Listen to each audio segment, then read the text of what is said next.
இயேசு கிறிஸ்துவின் நாமத்தினாலே வாழ்த்தி வரவேற்கிறேன். கண்களை மூடி நாம் ஜெபம் செய்வோம். எங்களை அதிகமாய் நேசிக்கிற பரிசுத்தமுள்ள நல்ல கடவுளே, இந்த அருமையான நாளின் மாலை வேளைக்காக நமக்கு நன்றி செலுத்துகிறோம். ஒவ்வொரு நாளும் எங்களுக்கு ஈவாக தந்திருக்கிறேன். அந்த நாளை ஆண்டவரே உங்களுடைய ஒத்தாசையோடு நாங்கள் நிறைவு செய்வதற்கு நீர் எங்களை விட்டு விலகாமலும் கைவிடாமலும் இருக்கிறேன். அதற்காக நாங்கள் உமக்கு நன்றி செலுத்துகிறோம். தகுதியற்ற பாத்திரங்கள் அது எஜமான கரத்தில் இருக்கிறபடினாலே நீர் அதை நிரம்பி வழிகிற பாத்திரமாக வைத்து இதுவரைக்கும் எங்களை வழிநடத்தி வந்திருக்கிறீர். உமக்கு ஸ்தோத்திரம். இந்த மாலை வேளையிலும் உடைய சமூகத்திலே நாங்கள் ஏறெடுக்கிற துதி தோத்திர பலிகளை அங்கீகரிப்பீராக. எங்களுடைய மன்றாட்டுக்கள் உங்களுடைய பார்வையில் ஏற்புடையதாக இருந்து அவைகளினாலே அற்புதமான விடுதலையும் நல் பலனையும் தருவீராக. உடைய வசனங்களை தியானிக்க நாங்கள் உட்படும்போது பரிசுத்த ஆவியானவர் எங்களோடு கூட தெளிவாக பேசுவீராக. எங்களுடைய ஆன்மீகம் அர்த்தமுள்ளதாகவும் அநேகருக்கு ஆசீர்வாதமாக இருக்கத்தக்க விதத்தில் எங்களை திரும்ப திரும்ப நீ உருவாக்கி புதுப்பிப்பீராக. அதை இந்த நாளிலும் நாங்கள் பெற்றுக்கொள்ள அருள் செய்வீராக. இயேசுவின் மூலம் ஜெபிக்கிறோம் நல்ல பிதாவே, ஆமென்.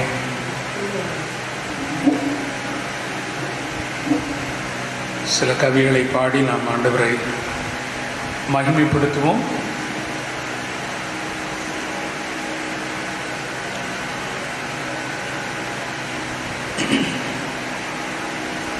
நான் நேசிக்கும் தேவன் இயேசு என்றும் ஜீவிக்கிறார். அவர் நேற்றும் இன்றும் என்றும் மாறாதவர். இயேசு கிறிஸ்து நேற்றும் என்றும் மாறாதவர். ஆகினாலே நாம் அவரை துதிப்போம், மகிழ்ச்சியோடு அவருக்கு ஆராதனை செய்வோம்.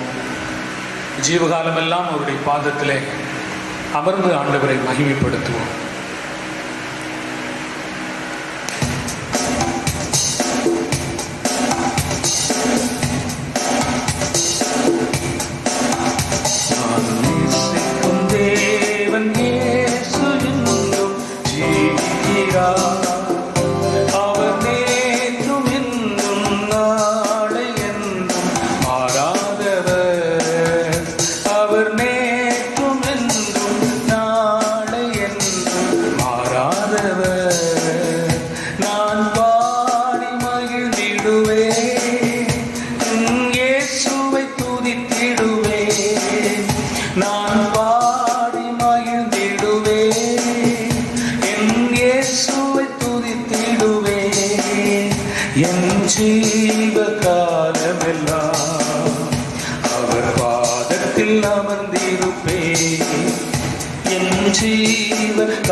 பாவ நோயாலே வாடும் நேரத்தில்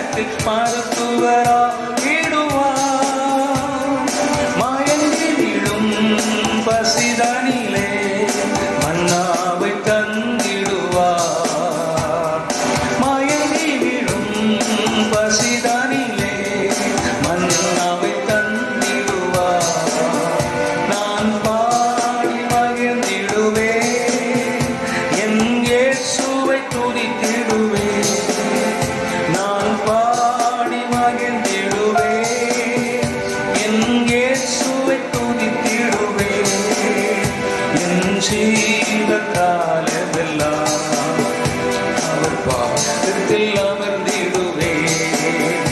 என் ஜீவ காலமெல்லாம் அவர் பாதத்தில் அமர்ந்திருப்பே. தூற்றும் மன்னரின் நடுவில் எந்தனை கேட்டிட வந்திடுவார்.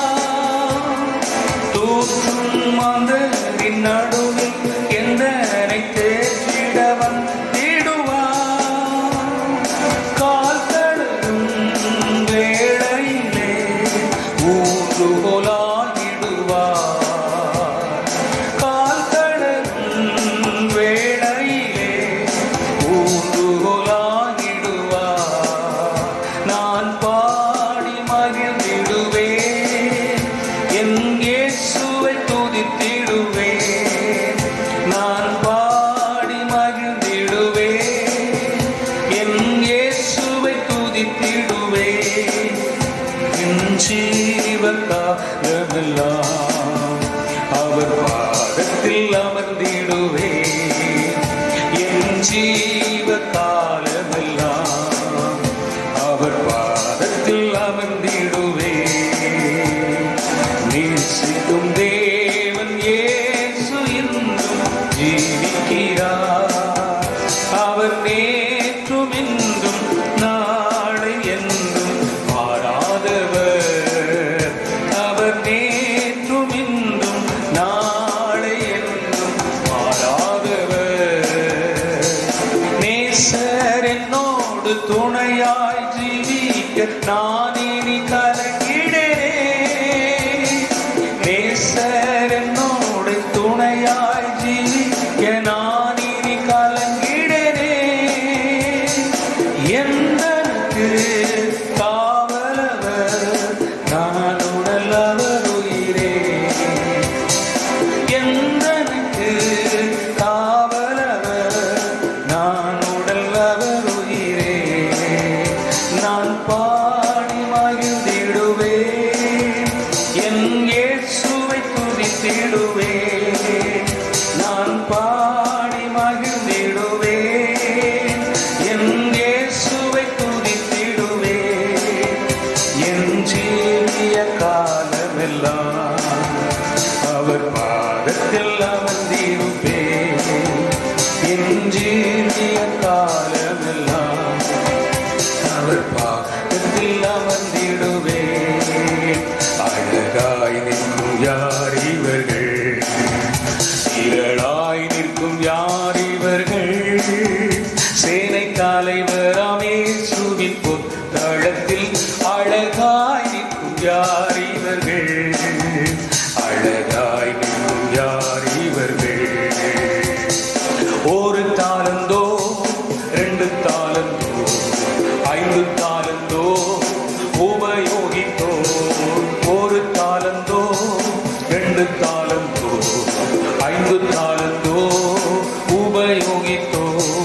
சிறிதானதோ பெரிதானதோ பெற்ற பணி செய்து முடித்தோர். அழகாய் நிற்கும் யார் இவர்கள், திரளாய் நிற்கும் யார் இவர்கள். சேனை தலைவராம் இயேசுவின் பொற்களத்தில் அழகாய் நிற்கும் யார் இவர்கள். சேனை தலைவராம் இயேசுவின் பொற்களத்தில் அழகாய் நிற்கும் யார் இவர்கள். அழகாய் நிற்கும் யார் இவர்கள். காடுமேடு கடந்து சென்று கர்த்தர் அன்பை பகிர்ந்தவர்கள். உயர்வினிலும் தாழ்வினிலும் ஊக்கமாக செபித்தவர்கள். அழகாய் நிற்கும் யார் இவர்கள், திரளாய் நிற்கும் யார் இவர்கள். சேனை தலைவராம் இயேசுவின் பொற்களத்தில் அழகாய் நிற்கும் யார் இவர்கள். அழகாய் நிற்கும் யார் இவர்கள். தனிமையிலும் வறுமையிலும் லாசரு போன்று நின்றவர்கள். யாசித்தாலும் போஷித்தாலும் விசுவாசத்தை காத்தவர்கள் அழகாய் நிற்கும் யார் இவர்கள்? திரளாய் நிற்கும் யார் இவர்கள்? சேனை தலைவராம் இயேசுவின் பொற்களத்தில் அழகாய் நிற்கும் யார் இவர்கள்? அழகாய் நிற்கும் யார் இவர்கள்?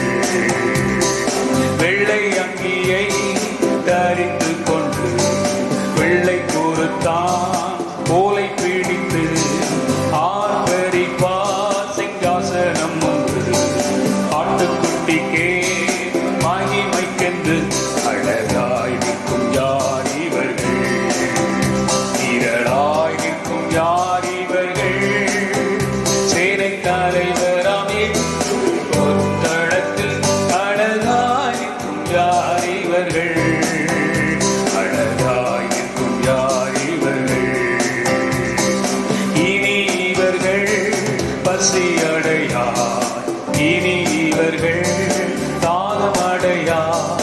வெயிலாகிலும் அனலாகிலும் வேதனையை அழிப்பதில்லை. அழகாய் நிற்கும் யார் இவர்கள்? திரளாய் நிற்கும் யார் இவர்கள்? சேனை தலைவராம் இயேசுவின் பொற்களத்தில் அழகாய் நிற்கும் யார் இவர்கள்? அழகாய் நிற்கும் யார் இவர்கள்?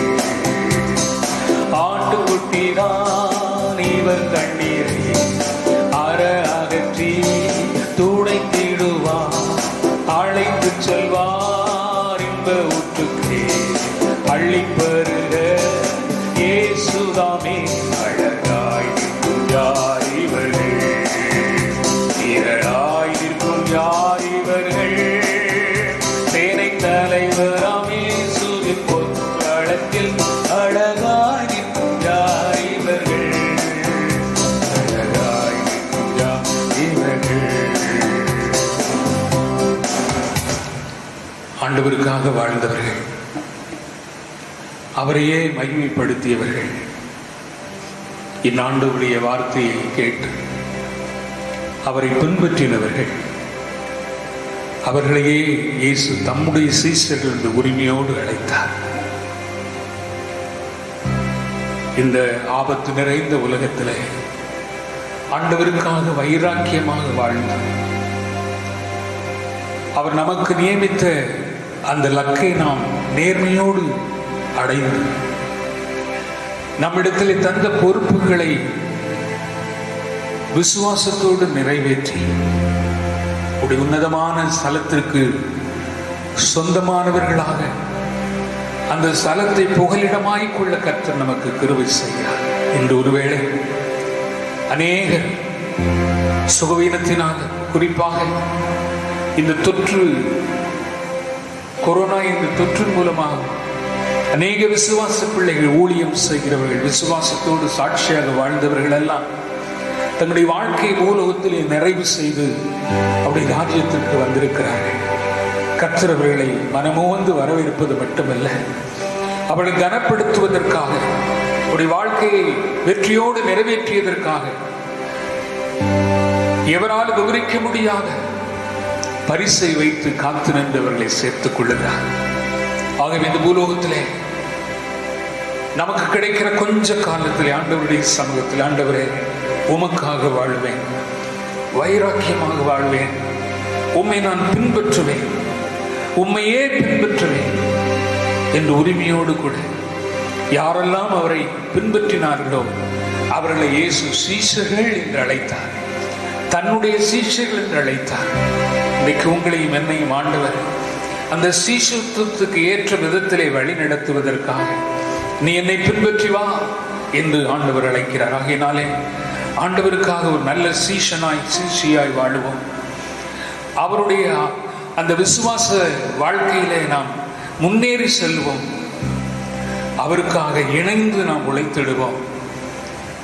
இனி ஆண்டவராய் இயேசு வருகையின் காலங்களிலே நாம் உண்மையோடு நேர்மையோடு அவருக்கு முன்பாக நிற்க அவர் நம்மை அழைத்து செல்ல தகுதியுள்ளவர்களாக, அழைக்கப்பட்டவர்களாய், அழைக்கப்பட்ட சீஷர்கள் சீஷிகளாய், அவருடைய வாழ்க்கையை பின்தொடர்கிறவர்களாய், அவர் நமக்கு கொடுத்த பொறுப்பை நிறைவேற்றி முடிக்கிறவர்களாக அந்த ஆண்டவரை பின்பற்றுவோம். அர்ப்பணத்தோடு இந்த பாடலை பாடி கர்த்தரை நாம் மகிமைப்படுத்துவோம். இயேசு கிறிஸ்துவின் நல் சீடராகுவோம், விசுவாசத்தில் முன்னடப்போம். இயேசு கிறிஸ்துவின் நல் சீடராகுவோம், விசுவாசத்தில் முன்னடப்போம். இனி எல்லாருமே அவர் படிக்கவே ஒன்றாய் எந்நாளும் உழைத்திடுவோம். நம் இயேசு ராஜாவே இதோ வேகம் வாராரே, அதிவேகமாய் செயல்படுவோம். நம் இயேசு ராஜாவே இதோ வேகம் வாராரே, அதிவேகமாய் செயல்படுவோம். இயேசு கிறிஸ்துவின் சீடராகுவோம், விசுவாசத்தில் முன்னடப்போம். மனித யாரிடமும் பாசம் காட்டுவோம், இயேசு மந்தைக்குள் அழைத்திடுவோம். அதி உற்சாகமாய் அதி சீக்கிரமாய் ராஜபாதையை செம்மையாக்குவோம். நம் இயேசு ராஜாவே இதோ வேகம் வாராரே, அதிவேகமாய் செயல்படுவோம். நம் இயேசு ராஜாவே இதோ வேகம் வாராரே, அதிவேகமாய் செயல்படுவோம். இயேசு கிறிஸ்துவின் நல் சீடராகுவோம், விசுவாசத்தில் முன்னடப்போம். சாத்தானின் சதிகளை தாகத்திடுவோம், இனி இயேசுவுக்காய் வாழ்ந்திடுவோம். இந்த பார் முழுதும் இயேசு நாமத்தையே எல்லா ஊரிலும் எடுத்துரைப்போம். நம் இயேசு ராஜாவே இதோ வேகம் வாராரே, அதிவேகமாய் செயல்படுவோம். நம் இயேசு ராஜாவே இதோ வேகம் வாராரே, அதிவேகமாய் செயல்படுவோம். இயேசு கிறிஸ்துவின் நல் சீடராகுவோம், விசுவாசத்தில் முன்னடப்போம். ஆவி ஆத்துமா சிரம் அவர் பணிக்கே, இனி நான் அல்ல அவரே எல்லாம் என முடிவு செய்தோம், அதில் நிலைத்திருப்போம், அவர் நாளில் மகிழ்ந்திருப்போம். நம் இயேசு ராஜாவே இதோ வேகம் வாராரே, அதிவேகமாய் செயல்படுவோம். நம் இயேசு ராஜாவே இதோ வேகம் வாராரே, அதிவேகமாய் செயல்படுவோம். இயேசு கிறிஸ்துவின் நல் சீடராகுவோம், விசுவாசத்தில் முன்னடப்போம். இனி எல்லாருமே அவர் பணிக்கவே ஒன்றாய் எந்நாளும் உழைத்திடுவோம். நம் இயேசு ராஜாவே இதோ வேகம் வாராரே, அதிவேகமாய் செயல்படுவோம். நம் இயேசு ராஜாவே இதோ வேகம் வாராரே, அதிவேகமாய் செயல்படுவோம். ஆண்டவருடைய கரத்திலே நம்மை ஒப்பு கொடுப்போம். இதுவரை வழி நடத்தி வந்த தெய்வம் நம்மை நம்பி இந்த ஜீவனை கொடுத்திருக்கிறார். அவரை உண்மையாய் பின்பற்றுவோம், உத்தமத்திலே நடப்போம். தன் ஜீவனை கொடுக்க நேரிட்டாலும் அதை அர்ப்பணம் செய்வோம். நம்மை போல எத்தனையோ பேர் ஒன்றும் அறியாதவர்கள், பாவம் அறியாதவர்கள், பரிசுத்தமாய் வாழ்ந்தவர்கள், ஆண்டவருக்காக வைராக்கியமாக ஜீவித்தவர்கள் இந்த தொற்று நாளை பாதிக்கப்பட்டு அவர்கள் மடிந்து விடுகிறார்கள். அவருடைய உழைப்பின் பலனை கர்த்தர் கணக்கில் வைத்திருக்கிறார். உயர்ந்த இடத்தை அவர்களுக்கு கொடுக்கிறார். அப்படிப்பட்ட உன்னதமான ஒவ்வொருவரையும் ஆண்டவருடைய சமூகத்தில் ஒப்புக் கொடுத்து நாம் ஜெபிப்போம். நாம் சிறந்தவர்கள் அல்ல, உகந்தவர்களும் அல்ல. ஆனால் என் ஆண்டவருக்கு உத்தமமாய் இருக்க அழைக்கப்பட்டவர்கள். உத்தமமாய் அவரை பின் செல்ல அவர் நமக்கு உதவி செய்கிறார். பரிசுத்த ஆவியானவர் எல்லா சூழலையும் நம்மோடு கூட இருந்து நமக்கு உதவி செய்கிறார். அந்த ஒத்தாசையோடு கூட உண்மையாய், நேர்மையாய், உத்தமமாய் அவர் விரும்புகிறபடி வாழ்க்கை நடக்க நம்மை ஒப்புக் கொடுத்து ஜெபிப்போம். அவருக்கென்று தன் வாழ்க்கையை அர்ப்பணித்து தன்னுடைய உயர்ந்த மேன்மைகளை எல்லாம் உதறி தள்ளி உத்தமமான தெய்வத்தை எளிமையான வாழ்க்கையை கொண்டு பின்பற்றின தேவ மனிதர்கள், ஆண்டவருக்கு இந்த அர்ப்பணம் செய்து ஆசாரிய பணியை செய்தவர்கள், அவருடைய குடும்பத்தில் ஏற்பட்டிருக்கிற பாதிப்புகள், இப்படி பலர் இக்காலங்களிலே பாதிக்கப்பட்டிருக்கிறார்கள். அவர்களுக்காக ஆண்டவருடைய சமூகத்திலே நாம் ஜெபிக்க கடமைப்பட்டிருக்கிறோம். அருமையான நண்பர் சுவிசேஷ ஜெபக்குழுவின் பொது காரியதரிசியாக ஆண்டுகளாக இருந்து இன்று கற்றல் குழுத்திரை அடைந்த அருமையான அண்ணன் பேட்ரிக் ஜாஷுவா அவர்களுக்காக ஒரு உயர்ந்த பதவியில் இருந்து அதை உதறி தள்ளிவிட்டு ஆண்டவருடைய பணியே உயர்ந்தது என்று சொல்லி ஒரு எளிமையான வாழ்க்கையை அவர் வாழ்ந்து உண்மையாய் நேர்மையாய் 24 மணி நேரம் ஜெபம் என்கிற உயிர் மூச்சையை சொந்தமாக்கி வாழ்ந்தவர்கள் இந்த தேவனுடைய ராஜ்யத்திலே, தேவனுடைய பாதத்திலே அவர்கள் ஆண்டவருடைய அந்த மகிழ்ச்சிகளை பங்கேற்று கர்த்தரை மகிமைப்படுத்தி கொண்டிருக்கிறார்கள். விட்டு சென்றவருடைய குடும்பங்களுக்காக நாம் ஜெபிப்போம். சிஎன்ஐ திருச்சபையினுடைய போதகர் அடுத்து ஜான் சத்தானந்தா அவர்களுடைய துணைவியார் இந்து மதியம் கர்த்தருக்குள் நித்திரையடைந்தார்கள். ஊழியக்காரர்களுடைய குடும்பத்தில் ஏற்பட்டிருக்கிற இந்த பாதிப்புகள் நிமித்தமாக பாதிக்கப்பட்ட பிள்ளைகளுடைய உள்ளங்களை ஆண்டவர் தேற்றும்படியாக அவர்களுக்காக நாம் ஜெபம் பண்ணுவோம். இன்றைக்கு கொரோனா நிமித்தமாக மருத்துவமனையில் சிகிச்சை பெற்று வருகிற ஒவ்வொரு பிள்ளைகளுக்காக கேட்பாரற்று கிடக்கிறவர்கள், நெருக்கடி நிமித்தமாக சீராக அவர்களுக்கு சிகிச்சை பெற இயலாமல் இருக்கிறவர்களுக்காக ஆண்டவருடைய சமூகத்திலே நாம் ஜெபிப்போம். இவர்களுக்காக தன்னுடைய உயிரை பணயம் வைத்து பணியாற்றுகிற மருத்துவர்களுக்காக, செவிலியர்களுக்காக, மருத்துவ பணியாளர்களுக்காக, தாழ்நிலை பணியாளர்களுக்காக ஆண்டவருடைய சமூகத்திலே நாம் ஜெபிப்போம். கர்த்தர் அவர்களுக்கு இந்த பாதிப்புகள் வராதபடி அவருடைய அர்ப்பணத்தை அங்கீகரித்து அதற்குரிய ஆசீர்வாதத்தை பெற்றுக்கொள்ளத்தக்க விதத்திலே அவருடைய அர்ப்பண பணிகளை ஆண்டவர் ஆசீர்வதிக்கும்படியாக அது நிமித்தமாய் அழிவுகளிலிருந்து ஒவ்வொருவரை ஆண்டவர் மீட்டெடுக்கத்தக்கதாக ஆண்டவருடைய சமூகத்திலே ஜெபிப்போம். இந்த தொற்று நிமித்தமாக தனிமைப்படுத்தப்பட்டு தனக்கு, தன்னுடைய குடும்பத்துக்கும் தன்னுடைய பிள்ளைகளுக்கும் இடையே, கணவனுக்கும் மனைவிக்கும் இடையே, வயது முதிர்ந்தவர்களுக்கும் இளம் பிள்ளைகளுக்கும் இடையே இப்படி ஒரு பெரிய பிரிவு உண்டாகியிருக்கிறது. மனம் உடைந்து தனிமையில மனம் அழுந்து இருக்கிற பிள்ளைகளுக்காக நாம் ஜெபிப்போம். கர்த்தர் நம்முடைய ஜெபத்தை கேட்கிறவர், நமக்கு நன்மை செய்கிறவர், அதற்காகவே நம்மோடு கூட இருக்கிறார். இந்த உலகத்திலே உங்களுக்கு உபத்திரவங்கள் உண்டு, நீங்கள் திடன் கொள்ளுங்கள், நான் இந்த உலகத்தை ஜெயித்தேன் என்று சொன்னார். உபத்திரவத்தின் காலங்களிலே நமக்கு உதவி செய்ய அவர் வல்லவராக இருக்கிறார். ஆகவே இந்த அருமையான பிள்ளைகள் எல்லாம் ஆண்டவருடைய சமூகத்தில் ஒப்புக் கொடுத்து ஜெபிக்க நீங்களும் நானும் கடமைப்பட்டிருக்கிறோம். இந்த அருமையான நம்முடைய திருச்சபையில் உள்ள பிள்ளைகளுக்காக, மருத்துவமனையில் சிகிச்சை பெற்று வருகிற அந்தோணிதாஸுக்காக, அருமையான சகோதரி டி ராஜமணி அவர்களுக்காக நாம் ஜெபிப்போம். ஒரே மருத்துவமனையில் இருக்க அவர்களை என் தேவன் தயவாய் இறங்கி அவர்களுக்கு எந்த தீமையும் வராதவருடைய அற்புதமான விடுதலை விரைவிலே கட்டளையிட நாம் ஜெபம் பண்ணுவோம். அதுபோல அரசு மருத்துவமனையில் இருக்கிற அருமையான பிள்ளைகளுக்காக, தம்பி ரவிக்காக, அருமையான ஞானதுரை அவர்களுக்காக நாம் ஜெபம் பண்ணுவோம். அருமையான சகோதரர் டேவிட் ராஜா அவர்களுக்காக ஜெபம் பண்ணுவோம். இயேசுதாஸ் என்ற தம்பிக்காக நாம் ஜெபம் பண்ணுவோம்.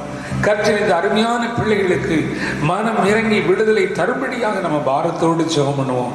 இன்னும் நமக்கு அறிமுகமான சொந்த பந்தங்களிலே ஒருவேளை இருக்கிற பிள்ளைகளெல்லாம் நம்ம நினைவு கூறுவோம். கர்த்தர் அவர்களுக்கு விடுதலை கொடுக்கும்படியாக நாம் ஜெபிப்போம். அது மட்டுமல்ல, அருமையாய் சுகம் பெற்று வந்த அருமையான மரிராஜ் தொடர்ந்து ஆரோக்கியம் அடைய ஜெபிப்போம். அருமையான அன்பு தாயார் இயேசுமரியார் நல்ல ஆரோக்கியம் பெற்று இன்னும் ஆண்டவருக்காக மகிமையாக ஆயுசு நாட்களை கொடுத்து ஆண்டவர் ஆதரிக்க நாம் ஜெபம் பண்ணுவோம். இப்படி ஆண்டவர் பலரை சுகப்படுத்தி அழைத்து வந்திருக்கிறார். அது நிமித்தமாய் கர்த்தருக்கு நன்றி செலுத்துவோம். ஒருவேளை நான் என்னால் விடுபட்ட எந்த நபர்கள் இருந்தாலும் அவர்கள் எல்லாம் ஆண்டவர் இந்த வேளையில நினைவு கூறும்படியாக நாம் ஜெபிப்போம்.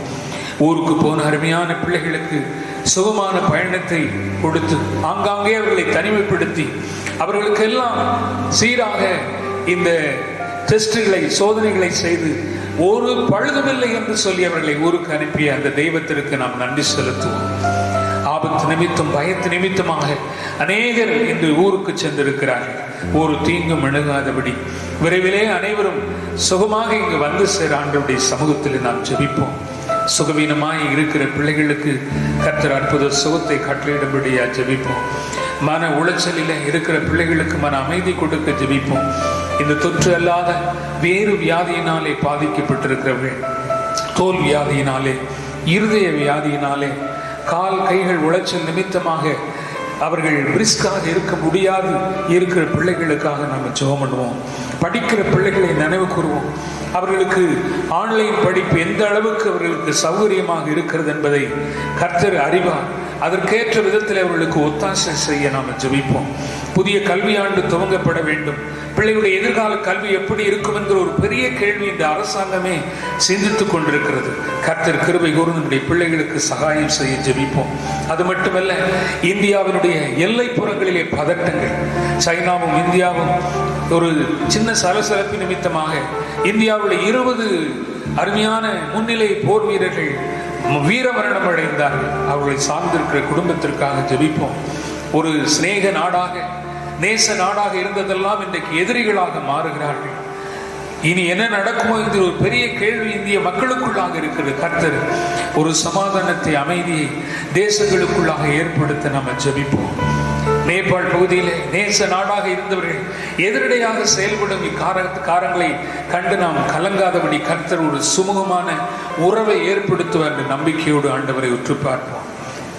ஜீவனுள்ள தேவன் இந்த உலகத்திற்கு சமாதானத்தை கொடுக்கவே வந்தேன் என்று சொன்னது அந்த இயேசுவை எல்லா மக்களும், இந்திய நாட்டினுடைய எல்லா மக்களும் அறிந்து கொள்ள, ஏற்றுக்கொள்ள, அவருடைய மெய் சமாதானத்தை வாழ்க்கையில் நிறைவாக பெற்றுக்கொள்ள நாம் ஜெபிப்போம். இந்த செய்தியை முன்னணியிலிருந்து அறிவிக்கிற ஒவ்வொரு தேவ பிள்ளைகளையும் கர்த்தர் பாதுகாக்கவும் பராமரிக்கவும் அவர்களுக்கு ஆதரவு சகாயம் செய்யும் ஆண்டவருடைய சமூகத்திலே நாம் ஜெபிப்போம். பரிசுத்தமுள்ள நல்ல ஆண்டவரே, நன்றியோடு ஸ்தோத்திரிக்கிறோம். உடைய சமூகத்திலே ஆண்டவரே, நாங்கள் பட்டியலிட்ட ஒவ்வொரு காரியத்தையும் நீர் செவிமடுத்து கேட்டீரப்பா.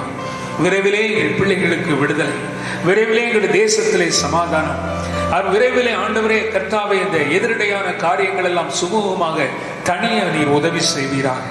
பயணப்பட்ட பிள்ளைகளுக்கு கொடுத்த பாதுகாப்பு, ஆங்காங்கே அவர்களுக்கு ஆண்டவரே கொடுத்திருக்கிற எல்லா கிருபைகளுக்காக நமக்கு நன்றி.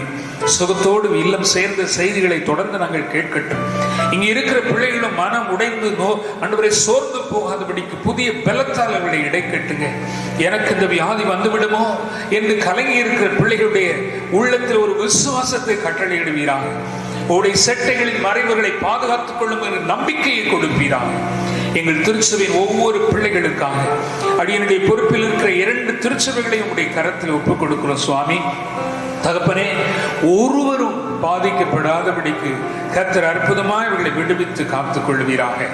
இப்படி நடக்கிற இந்த ஆண்டவரே நேரலை ஆராதனைகளிலே அநேகர் ஆண்டவரை மனமோந்து பங்கு பெற்று உம்முடைய தெய்வீக உறவையும் அன்பையும் அற்புதத்தையும் பலத்தையும் சமாதானத்தை பெற்றுக்கொள்ள கர்த்தர் கிருபை தருவீராக. இந்த நாளிலும் விசேஷமாக ஆண்டவரே நாங்கள் ஜெபிக்கிறோம் ஆண்டவரே, உங்களுடைய வேத வார்த்தைகளினாலே எங்களை பலப்படுத்துங்க, இன்னும் நெறிப்படுத்துங்க, இன்னும் எங்களை மறு உருவாக்கம் செய்யுங்க. உம்முடைய நாமத்தை மகிமைப்படுத்தும் உன்னதமான பாத்திரங்களாக நாங்கள் விளங்க எங்களுக்கு கிருபை செய்வீராக. பகை விரோதங்கள் எல்லாம் இயேசுவின் நாமத்தினாலே அகன்று போவதாக. அன்பும் சிநேகமும் சமாதானமும் ஆண்டவரே கர்த்தாவை வெள்ளத்தை போல உள்ளங்களை நிரப்ப உதவி செய்வீராக. அப்படியே செய்கிறீர் என்பதை நினைத்து நாங்கள் உம்மை ஸ்தோத்திரிக்கிறோம். துதி, கனம், மகிமை எல்லாமே உமக்கு செலுத்துகிறோம். இயேசுவின் மூலம் ஜெபம் கேளும் நல்ல பிதாவே. ஆமென், ஆமென்.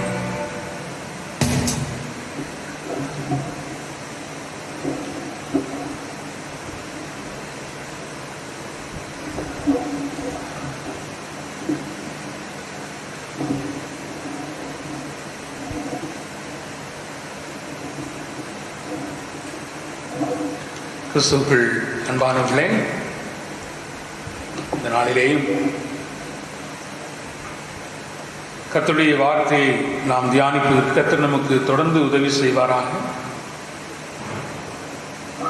இந்த நாளிலே நாம் சிந்திக்க வேண்டும் என்று எடுத்திருக்கிற தலைப்பு, ஒரு எளிமையான எதிர்பார்ப்புக்கு ஆண்டவர் தருகிற பதில். நம்மிடத்திலே நிறைய எதிர்பார்ப்புகள் இருக்கிறது. ஆண்டவர் எனக்கு இதை செய்ய வேண்டும், இப்படி செய்ய வேண்டும் என்று சொல்லி அநேக காரியங்களை ஆண்டவரிடத்தில் நாம் எதிர்பார்க்கிறோம். அது நல்லது. ஆண்டவரிடத்தில் எதிர்பார்க்கிற ஒவ்வொருவருக்கும் ஆண்டவர் நிச்சயமாக நன்மைகளை செய்கிறார் என்பதுதான் உண்மை. ஆகினாலே இந்த நாளிலே ஆண்டவர் நமக்கு அப்படிப்பட்ட காரியத்தை நிறைவேற்றி தரும்படியாக ஆண்டவருடைய சமூகத்திலே நாம் ஜெபத்தோடு வசனங்களை தியானிக்கலாம். நமக்கு ஒரு தேவை என்று சொன்னால் நாம் நமக்கு மேலாக கொஞ்சம் வசதியான இருக்கிறவர்களை அண்டி நாம் வாழ்ந்து நமக்கு ஒத்தாசை கிடைக்கும் என்று விரும்புகிறோம். அதுபோல தேவன் இவ்விதமாக ஒரு சௌகரியத்துக்காக, நம்முடைய தேவைக்காக நம்மோடு கூட விருப்பமாக இருப்பவர் அல்ல. எளிமையான நம்மை அவருடைய எதிர்பார்ப்புக்கு ஏற்ற விதத்திலே ஒரு நல்ல பதிலை தர விரும்புகிறார். ஒருவரை நாம் சார்ந்திருக்கிறோம் என்று சொன்னால் அவர் நமக்கு உதவி செய்வார் என்று சார்ந்திருப்பது அல்ல. அது ஆண்டவரோடு சார்ந்திருப்பதற்கு உரிய குணநலம் அல்ல.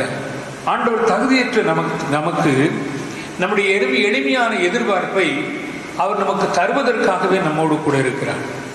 ஆகவேதான் அப்படிப்பட்ட ஒரு உதாரணத்தை நாம் திருமறையிலிருந்து இந்த நாளிலே நாம் சிந்திக்க போகிறோம். நீங்கள் எஸ்ராவின் புஸ்தகத்தின் 1ஆம் அதிகாரத்தை நீங்கள் திருப்பி அதனுடைய 2வது வசனத்தை நீங்கள் வாசித்தால் அதில் இருக்கிற உண்மையை நீங்கள் அறிந்து கொள்ள முடியும். அந்த வார்த்தை விதமாக சொல்கிறது, பரலோகத்தின் தேவனாகிய கர்த்தர் பூமியின் ராஜ்யங்களை எல்லாம் எனக்கு தந்தருளி யூதாவில் உள்ள எருசலேமிலே தமக்கு ஆலயத்தை கட்டும்படி எனக்கு கட்டளையிட்டிருக்கிறார் என்று இந்த பகுதியிலே சொல்லப்பட்டிருக்கிறது. இது யார் என்று நாம் ஒரு கேள்வியை கேட்டு பார்ப்போம் என்று சொன்னால், பாபிலோனிலே சிறையிருப்பில் இருந்த காலங்களிலே அவர்களுக்கு ஆட்சி செய்த ஒரு அரசன், அவனுடைய பெயர் கோரேஸ், பெர்சியாவினுடைய ராஜாவாக இருந்தான். யூத ஜனங்கள் எல்லாரும் அங்கே அடிமைப்பட்டிருந்தார்கள், சிறைப்பட்டிருந்தார்கள். அது ஒரு சிறையிருப்பின் காலம். ஏற்கனவே எரேமியா தீர்க்கதரிசியின் மூலமாக தீர்க்க தரிசனம் உரைக்கப்பட்டது. நீங்கள் எரேமியாவின் புத்தகத்தில் 25ஆம் அதிகாரத்தை வீட்டில் வாசித்து பாருங்கள். அங்கே எரேமியாவின் மூலமாக ஆண்டவர் ஒரு தீர்க்க தரிசனத்தை உரைத்தார். என்ன அப்படின்னா, பாபிலோனில் இருக்கிறவர்களுக்காக தீர்க்க தரிசனம் சொல்லும் போது 70 ஆண்டுகளுக்கு பிறகு என்று அவர் சொல்லுவார். அதுவரைக்கும் இந்த பாபிலோனில் தான் நீங்கள் இருப்பீங்க, அதன் பிறகு நீங்கள் உங்களுடைய சொந்த தேசமாகிய எருசலேமுக்கு செல்வீர்கள், ஆலயத்தை கட்டுவீர்கள் என்றெல்லாம் அவர் பட்டியலிடுவார். அந்த நாட்களிலே எரேமியாவை எல்லாரும் காய்மாகாரமாய் பார்த்தார்கள். நாங்கள் இப்பவே இங்கிருந்து போயிடுவோம், 70 வருஷம் இங்கே இருக்கணுமா என்று சொல்லி எரேமியாவை அவர்கள் கொடுமைப்படுத்தினார்கள். ஆனால் நடந்தது என்ன? அதுதான் உண்மையாக நடந்தது. ஆகினாலே கிறிஸ்துவுக்குள் அன்பானவர்களே, இந்த பெர்சியாவின் ராஜாவாகிய கோரேஸ் அவனுடைய காலங்களிலே அவன் ஒரு கொடுமையாக ராஜாவாக என்று இருந்தான் என்பதுதான் வரலாறு சொல்லுகிறது. ஆனால் இந்த பாபிலோனியர்களின் தாக்கத்தை அவன் இஸ்ரவேல் ஜனங்கள் மீது லகுவாக்குகிறான். கோரேஸ் ஒரு வித்தியாசமான ஆளுகையை செய்தான். அவன் யூதர்கள் திரும்பி போய் எருசலேமின் ஆலயத்தை கட்டட்டும் என்று அவன் தீர்க்க தரிசனமாக உரைத்த அந்த தீர்க்க தரிசனம் நிறைவேற அவன் காரணமானான். அது மட்டுமல்ல, இந்த வார்த்தை ஒரு வல்லமையான வார்த்தை. இந்த வார்த்தையை சொல்லிவிட்டு தான் எரேமியா அநேக துன்பங்களை அனுபவித்தார். இயேசு இந்த உலகத்திலே அநேக அற்புதங்களை செய்தார், நன்மைகளை செய்தார். ஆனால் அவர் அநேக துன்பங்களை அனுபவித்தார். எனக்கு அருமையான கர்த்தருடைய பிள்ளைகளே, ஆண்டவருக்காக நீங்களும் நானும் வைராக்கியமாக அவருடைய நாம மகிமைக்காக நீங்கள் எவ்வளவு அதிகமாக பிரயாசப்படுகிறீர்களோ, பாடுபடுகிறீர்களோ, நன்மைகள் நிச்சயமாக நடக்கும். அதே சமயம் உங்களுக்கு துன்பங்கள் அதிகமாக வரும் என்பதை நீங்கள் நினைவில் கொள்ள வேண்டும். நம்முடைய வாழ்க்கையிலே கர்த்தருக்கென்று உண்மையாக வாழும்போதும் இந்த பாதகத்தை நாம் சுமக்கிறோம். அதனால வேதனை இல்லாத ஒரு கிறிஸ்தவ வாழ்க்கை என்பது இல்லவே இல்லை. அந்த நாட்களிலும் அப்படித்தான் நடந்தது. அதனாலே எனக்கு அருமையானவர்களே, இவன் வரலாற்றிலே ஒரு கொடூரமான அரசன் என்று எண்ணப்பட்டவன், ஆனால் இவன் மூலமாக தேவன் தம்முடைய நோக்கத்தை நிறைவேற்றினார். ஹல்லேலூயா. நமக்கு எதிராக இருக்கிறவர்களை நாம் அற்பமாக எண்ணவே கூடாது. எதிராக இருக்கிறவர்கள் கடவுளுக்கு விரோதமாக செய்யலாம். நாம் கர்த்தருக்கென்று பணிகளை செய்வோம், நமக்கு எதிராக அவர்கள் வரலாம், நிச்சயமாக வருவார்கள். அதன் நிமித்தமாக அவர்களை பழித்து அழிந்து போக வேண்டும் என்று நாம் கோபத்தில் பேசுகிறோம், திட்டுகிறோம், எல்லாம் செய்கிறோம். ஆனால் உண்மை அதுவல்ல. யார் ஒருவன் எதிராக இருக்கிறானோ கர்த்தர் அவனையே சாதகமான காரியங்களுக்கு பயன்படுத்துகிறார் என்பதுதான் உண்மை. தேவன் எருசலேமின் ஆலயத்தை கட்டுவதற்கு ஒரு யூதர் அல்லாத, யெகோவாவை அறியாத ஒரு அரசனை கொண்டு எல்லா பணிமுட்டுகளையும் கொடுத்து அந்த ஆலயத்தை கட்டுவதற்கு அவன் உதவி செய்கிறான் என்று சொன்னால் இது தெய்வத்தினுடைய அற்புதமான சித்தம் அல்லது பணி என்பதை நாம் புரிந்து கொள்ள வேண்டும். கிறிஸ்துவுக்குள் அன்பானவர்களே, ஆண்டவர் தம்முடைய பணிக்கென்று யாரை வேண்டுமானாலும் பயன்படுத்தலாம், எப்படிப்பட்டவர்களை ஆனாலும் அவர் பயன்படுத்தலாம். யோசித்து பாருங்கள், சவுல் ஒரு கொடூரமான மனுஷனாக இருந்தான். அவன் இயேசுவை இரட்சகர் என்று கூறி அறிவிக்கிற, மேசியா என்று கூறி அறிவிக்கிற ஒவ்வொருவரையும் துன்பப்படுத்தினான். அவன் ஸ்தேவான் கல்லிருந்து சாக காரணமாக இருந்தவன். தனக்கென்று ஒரு சேனையை வைத்திருந்தான், அரசாங்கத்தில் அதிகாரத்தை வைத்திருந்தான். என் தேவன் அவனை மாற்றினார். ஷணப்பொழுதில் அவனுடைய வாழ்க்கை மாறிற்று. கர்த்தர் அவனை கொண்டுதான் திருச்சபைகளை உருவாக்கினான், அப்போஸ்தலர் ஊழியத்தை வலுப்படுத்தினான். ஏராளமான நிறுவங்கள், அவருடைய நிறுவங்கள் தான் இன்று நம்முடைய திருமறையிலே இருக்கிறது. ஒரு அற்புதமான அனுபவங்களை பெற்றார். எனக்கு அருமையான ஆண்டவருடைய பிள்ளைகளை, நீங்கள் எப்படிப்பட்டவராக இருந்தாலும் அல்லது உங்களுக்கு எதிராக யார் எப்படிப்பட்ட எதிராக செய்கிற கொடூரமானவர்களாக இருந்தாலும் தேவன் அவர்கள் மூலமாக பெரிய காரியங்களை செய்வார் என்பதுதான் உண்மை. இப்ப எளிமையான எதிர்பார்ப்போடு இருக்கிறவர்களுக்கு ஆண்டவர் பதில் கொடுக்கிறார். எப்படி பதில் கொடுக்கிறார்? யாரை கொண்டாகிலும், யாரை கொண்டாகிலும் நன்றாக நினைவில் கொள்ளுங்கள், யாரை கொண்டாகிலும் தேவன் இந்த காரியத்தை செய்வது அவருக்கு லேசான காரியம். உங்களை கொண்டுதான் அதை செய்வார். நீங்கள் உத்தமமானவர்கள், உண்மையானவர்கள், சத்தியம் உள்ளவர் என்பதனால் அல்ல. கர்த்தருக்கு விரோதமாக எழும்புகிறவர்களை கர்த்தருடைய வாழ்க்கையை தலைகளாக மாற்றி அவர்கள் மூலமாக அற்புதங்களை செய்ய முடியும். இந்த கோரை சரசன் ஒரு கொடூரமானவனாக இருந்தாலும் அவன் மூலமாக திருச்சபை, அந்த எருசலேம் ஆலயம் கட்டப்பட்டது என்பதை நாம் நினைவில் கொள்ள வேண்டும். அப்படியானால் இந்த போராட்டத்தில் ஒரு பெரிய சவால் இருக்கிறது. இந்த சவாலை நாம் நிறைவேற்றுவதற்கு எப்போதும் ஆயத்தம் உள்ளவர்களாக இருக்க வேண்டும். முதலாவதாக நம்மிலே நாம் உண்மை உள்ளவர்களாக இருக்க வேண்டும். We must be faithful in our calling, in our life. உண்மையை ஆண்டவர் நேசிக்கிறவர். ஏனென்றால் அவர் ஒரு கர்த்தரோ உண்மை உள்ளது. அப்படித்தான் வேதம் சொல்கிறது. கடந்த இந்த மாதத்தின் துவக்கத்திலே அதைத்தான் நமக்கு வாக்குத்தத்தமாக ஆண்டவர் நமக்கு கொடுத்தார். உண்மை உள்ளவனாக இருக்க வேண்டும். இரண்டாவதாக பயமும் பக்தியும் நமக்கு தேவை. கர்த்தருக்கு பயப்படுகிற பயம் தேவை, பயபக்தி உள்ள சிந்தை நமக்கு தேவை. இவைகள்தான் நமக்கு ஏற்றவைகளை நமக்கு கொடுக்க முடியும். இவைகள் இல்லாமல் அதை பெற்றுக்கொள்ள முடியாது. அப்ப நம்முடைய எளிமையான வாழ்க்கையிலே ஆண்டவர் நமக்கு ஒரு காரியத்தை செய்கிறார் என்று சொன்னால் எளியவன் ஒரு காலம் மறக்கப்படுவதில்லை என்று வேதம் சொல்லுகிறது. அப்போ எளியவர்களை கர்த்தர் குப்பையிலிருந்து தூக்கி உயர்த்துகிறார் என்று வேதம் சொல்லுகிறது. எளியவர்களை கர்த்தர் பாக்கியவான்கள் என்று அழைக்கிறார் என்பதையும் வேதம் நமக்கு சொல்லுகிறது. அப்போ எனக்கு அருமையான கர்த்தருடைய பிள்ளைகளே, நம்மிடத்தில் எதிர்பார்ப்பது என்ன?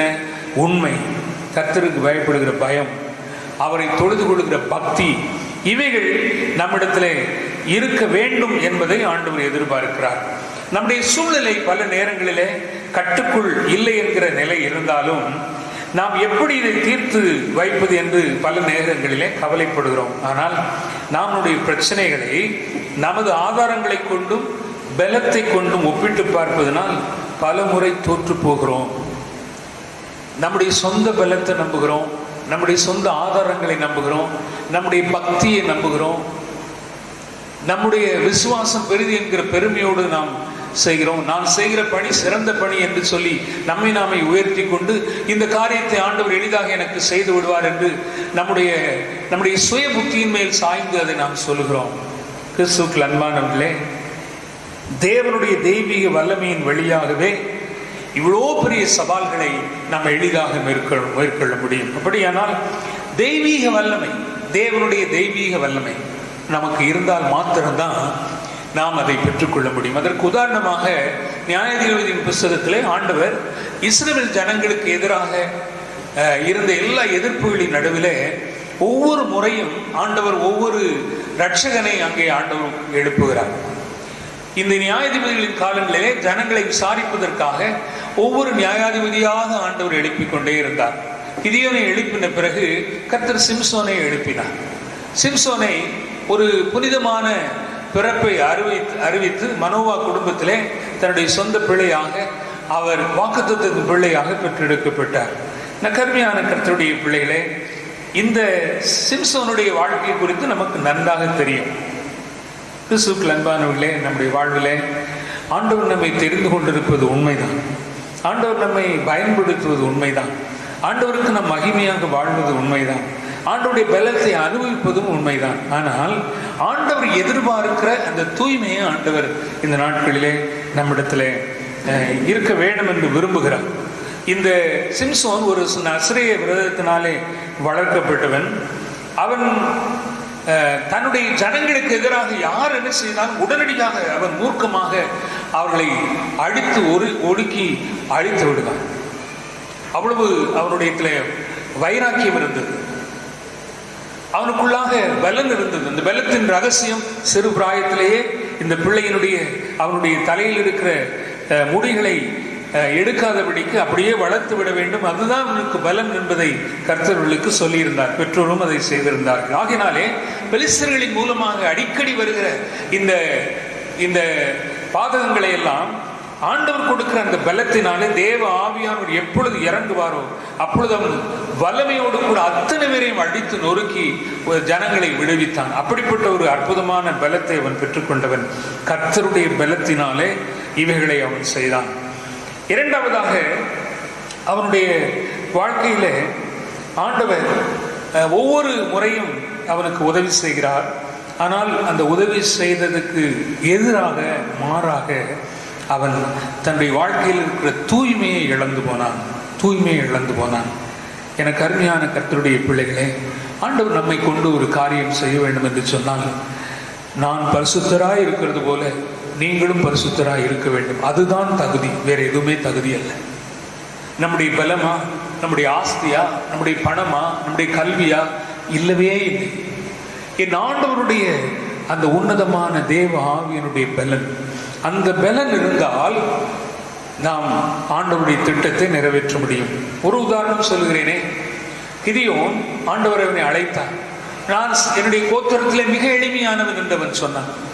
ஆனாலும் ஆண்டவர் அவனை அழைத்து, நீ உன் மூலமாக நான் மீதியானைகளை முறியடிப்பேன் என்று சொன்னான். நடந்தது என்ன? அவனை ஆயத்தப்படுத்தி ஜனங்களை அழைத்து செல்லும் போது ஒவ்வொன்றாக கழித்து விட்டு கடைசியில் 300 பேரை மட்டும்தான் அவனோடு கூட அனுப்பினான். நான் கோத்திரத்திலே சிறியவன், எளிமையானவன், நாங்கள் பேர் போனவர்கள் அல்ல என்றெல்லாம் சொன்னவனை ஆண்டவர் தெரிந்து கொண்டு யுத்தத்துக்கு வந்த எல்லாரையும் அவர் அழைத்து கொண்டு வருகிற போது 300 பேரை மாத்திரம்தான் அவர் தெரிந்து கொள்ளும்படி அவனுக்கு உதவினார்.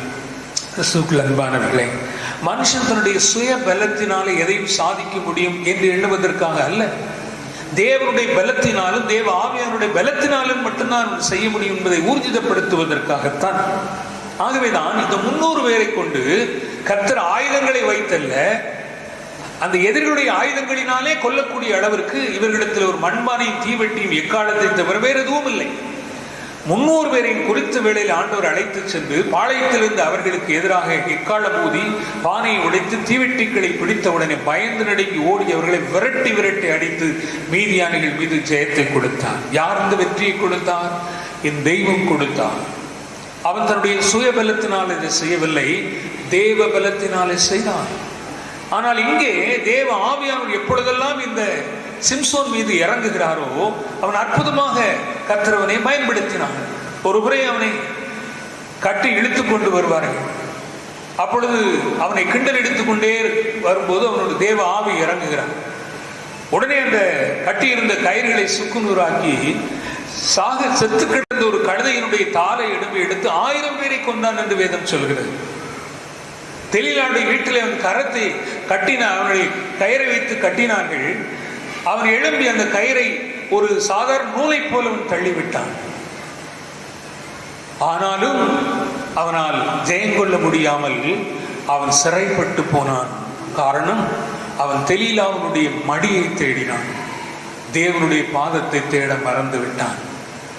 எனக்கு அருமையான கர்த்தருடைய பிள்ளைகளே, நம்முடைய வாழ்க்கையில ஆண்டவர் அவருடைய பாதத்தை தேடும்படி விரும்புகிறார், அவருடைய சமூகத்தை தேடும்படி விரும்புகிறார், அவருடைய பாதத்திலே அமர்ந்து பலத்தை பெற்றுக்கொள்ளும்படியாக விரும்புகிறார்.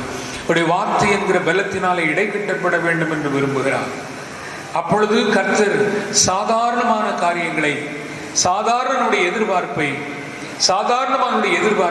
ஆண்டவர் வலிமையாக யாரை கொண்டாகிலும் அவர் நிறைவேற்றுவார். அவனிடத்தில் எதிர்பார்ப்பதெல்லாம் நமக்குள்ளாக அந்த தெய்வீக வல்லமை காணப்பட வேண்டும் என்கிற ஒரே ஒரு நோக்கம்தான். கிறிஸ்துவுக்குள் அன்பானவர்களே, நம்முடைய வாழ்க்கையில பரிசுத்தம், தூய்மை மிக அவசியம். நம்முடைய நீதி அழுக்கானது, அது கந்தை, ஒன்றுக்கும் உதவாது. தேவ நீதி நம்மிடத்திலே வெளிப்படுத்தப்பட வேண்டும். ஆண்டவர் நம்மை நிறுத்து பார்க்கிறார் தராசிலே. அதிலே நாம் குறைவுள்ளவர்களாக காணப்படக்கூடாது. அப்பொழுது கர்த்தர் நிறைவை நமக்கு தருகிறார். ஆகினாலே கருமையான ஆண்டோடைய பிள்ளைகளே, எளிமையாய் தேவனுடைய சமூகத்திலே வந்து அவரிடத்திலே எதிர்பார்க்கிற காரியங்களுக்கு ஆண்டவர் யாரை கொண்டாகிலும் அதை நிறைவேற்றி தருகிறார். கடவுளை அறியாத, யெகோவாவை அறியாத ஒருவன் மூலமாக எருசலேம் ஆலயம் கட்டப்பட சிறைப்பட்டிருந்த ஜனங்களுக்கு இந்த தெய்வத்தால் உதவி செய்ய முடிந்தது உண்மையானால், ஒரு சாதாரண கோத்திரத்தில் இருக்கிற ஒரு கிதியோன் மூலமாக கர்த்தர் மீதியானியர்களுடைய கரங்களிலிருந்து இஸ்ரவேல் ஜனங்களுக்கு விடுதலை கொடுத்தது உண்மையானால், தேவனுடைய வல்லமை வரும் பொழுதெல்லாம் அற்புதமான கிரியைகளை நடப்பிக்க ஒரு சிம்சோனை தேவன் தெரிந்து கொண்டது உண்மையானால், தூய்மையான வாழ்க்கையும் உண்மையான வாழ்க்கையும் தெய்வீக ஆவியானவரால் வழிநடத்தப்படுகிற வாழ்க்கை மூலமாக நீங்களும் நானும் தேவனுக்காக பெரிய காரியங்களை செய்ய முடியும். தேவன் நம்முடைய எதிர்பார்ப்பை நிச்சயமாக நிறைவேற்றி நம்மை கனப்படுத்துவார். என்ன நோக்கத்தோடு, எப்படிப்பட்ட விசுவாசத்தோடு, எத்தனை காலமாக நீங்கள் ஆண்டவருடைய சமூகத்தில் ஒரு குறிப்பிட்ட காரியத்திற்காக எதிர்நோக்கி இருக்கலாம். அந்த காரியத்தை பெற்றுக்கொள்வதற்கு ஆண்டவரே என்னை தகுதிப்படுத்தும் ஐயா, என்னை தகுதிப்படுத்தும் ஐயா என்று ஆண்டவரிடத்தில் கேட்போம். எனக்கு அருமையான ஆண்டவருடைய பிள்ளைகளே, அநேக தேவ மனிதர்கள் என் ஆண்டவருக்காக வைராக்கியமாக எளிமையாக இருந்து வல்லமையாய் ஊழியம் செய்து உலகமெல்லாம் தன்னுடைய பேர் விளங்க வேண்டும் என்று விரும்பாமல் தேவ நாமம் உலகமெல்லாம் விளங்க வேண்டும் என்று சொல்லி தன்னை அர்ப்பணித்தவர்கள் தேவனுடைய சமூகத்தில் இன்று பெரிய மாபெரும் வரவேற்பை பெற்றிருக்கிறார்கள். அவர்களெல்லாம் நம்முடைய ஆவிக்குரிய வாழ்க்கை முன்னோடிகளாக இருந்தவர்கள். அவர்களிடத்திலே காணப்பட்ட தாழ்மை, தூய்மை, அர்ப்பணம் இன்று இந்திய தேசத்திலே அநேக ஆத்துமக்களை சொந்தமாக்கி இருக்கிறது. அந்த வரிசையிலே தான் கர்த்தர் உங்களையும் என்னையும் ஆண்டவர் தேடிக்கொண்டிருக்கிறார். அதுதான் தெய்வத்தினுடைய எதிர்பார்ப்பு. ஆகினாலே நம்முடைய எளிமையான எதிர்பார்ப்பை ஆண்டவர் அப்படியே அல்ல தட்டுவதில்லை, அதற்கு பதில் கொடுக்கிறார். யாருமே அதற்கு இங்கே எனக்கு உதவி செய்ய இல்லையே, யாரை கொண்டு ஆண்டவர் செய்ய போகிறார் என்று நீங்கள் எண்ணலாம். எங்கேயோ இருந்து ஒரு நபரை உங்களுக்காக கொண்டு வருவார், எங்கேயோ இருந்து உங்களுக்காக கொண்டு வருவார். ஒரு அநீதியான ஒரு கோரேஸ், அவன் அரசன், அவனுக்கு ஆலயத்தினுடைய பாரத்தை கொடுத்து ஆலயத்தை கட்டுவதற்கு பணிமூட்டுகளையும் ஜனங்களையும் அனுப்பி வைத்தது உண்மையானார் ஆண்டவரை அறியாத ஒருவர் மூலமாக உங்களுக்கும் எனக்கும் ஆண்டவர் நம்முடைய காரியங்களை நமக்கு தர முடியும். அருமையான அன்பு சகோதரனை, சகோதரி, நீ எதை எதிர்நோக்கி கொண்டிருக்கிறாய்? உன்னுடைய எதிர்பார்ப்பு என்ன? சிந்தித்து பார், பரிசோதித்து பார். ஆண்டவரை உனக்கு நிச்சயமாக தருவார், நிச்சயமாக தந்து உன்னை மகிமைப்படுத்துவார்.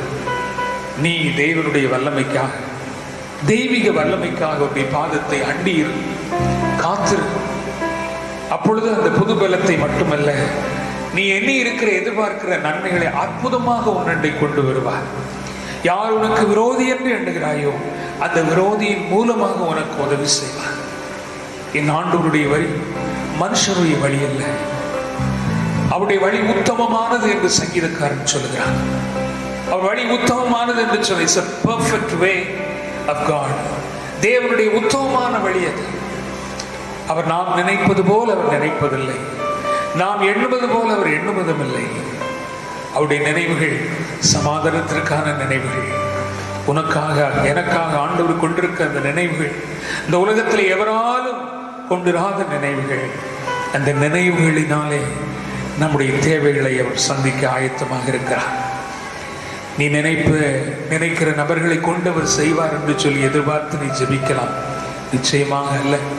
நீ அறியாத ஒருவன் உனக்கு உதவி செய்ய ஆண்டவர் ஏற்படுத்தி இருக்கிறார். அதனுடைய ஆவிக்குரிய வாழ்க்கைக்கு உதவி செய்யவோ, சரீரப்பிரகாரமான தேவைக்கு உதவி செய்யவோ, உன் பலகீனத்திலே கர்த்தர் விடுதலை தருவதற்கு நீ காத்திருக்கிற அந்த உன்னதமான சுகத்திற்காகவோ எதுவானாலும் என் தெய்வத்தால் கூடாதது ஒன்றுமில்லை.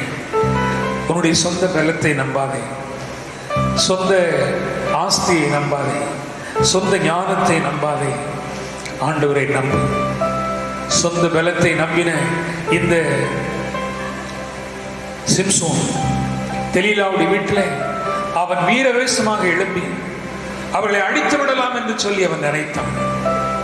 அந்த பலன் அவனிடத்தில் இருக்கிறது என்று அவன் நம்பினான். ஆனால் அவன் பலகீனப்பட்டு போய் அவன் சிறைப்படுத்தப்பட்டான். ஆண்டவருடைய சமூகத்திலே, ஆண்டவரே இந்த ஒரு விஷயம் நினைவு கூறும், நான் வெறுமனே அழிந்து போகாமல் இந்த ஜனங்களை அழித்து நான் அழிந்து போகிறேன் என்று ஆண்டவரிடத்தில் அவன் கேட்டான். அவர்களோடு கூட அவனும் அழிந்து போனான். கருமையான கர்த்தருடைய பிள்ளையே, உன் பலத்தை எப்பொழுது நீ இழக்கிறாய் என்று உனக்கு தெரியாமல் இருக்கலாம். என் ஆண்டவரோடு கூட இல்லாமல் அந்த உன்னதமான பலத்தை நீ பெற்றுக்கொள்ள முடியாது. ஒவ்வொரு நாளும் அவருடைய பாதத்தில் வேதத்தை வாசி. வார்த்தைகள் உன்னை பலப்படுத்தும். அவருடைய பாதத்திலே காத்திரு. தேவ ஆவியான ஒரு புது பலனால் உன்னை இடை கட்டுவார். நீ விரும்புவதை காட்டிலும் மேலானவர்களை கொடுப்பார். உன்னுடைய தேவைகளை சந்திக்க தேவ தூதர்களை அனுப்புவார், காகத்தை அனுப்புவார், இரட்சகர்களை அனுப்புவார், அறியாதவர்களை அனுப்புவார். நீ ஆசீர்வாதமாக இருப்பாய். அன்பு நிறைந்த ஆண்டவரே, உம்மை நாங்கள் நன்றியோடு ஸ்தோத்திரிக்கிறோம்.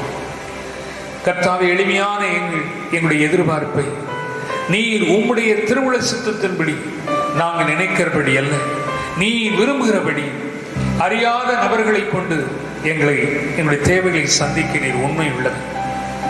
இதை பெற்றுக்கொள்வதற்கு எங்களிடத்திலே உண்மையை தார். இதை பெற்றுக்கொள்வதற்கு உங்களுடைய தெய்வீக வல்லமையை தார்.